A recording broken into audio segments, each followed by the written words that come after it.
Hello everyone, home style cooking with Sumi চ্যানেলে তোমাদের সবাইকে স্বাগত। আজকের রেসিপি হলো ড্রাই ভেন্ডি ফ্রাই। এর জন্য আমি কড়াইয়ে তেল নিয়ে নিয়েছি। এর মধ্যে আমি দিচ্ছি শুকনো লঙ্কা আর হিং ফোড়ন। তারপর আমি একটু কালো জিরে দিয়ে দিচ্ছি। তারপর আমি এই ভেন্ডিগুলোকে ছেড়ে লাল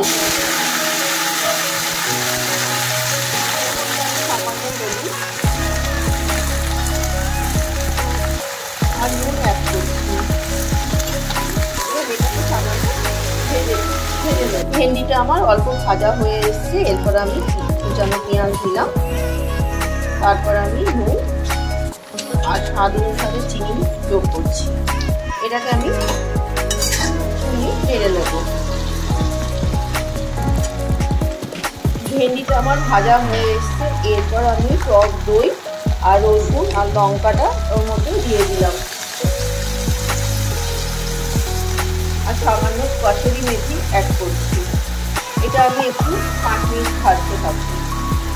ড্রাই মশলা ফ্রাই ভেন্ডি আমার কমপ্লিট।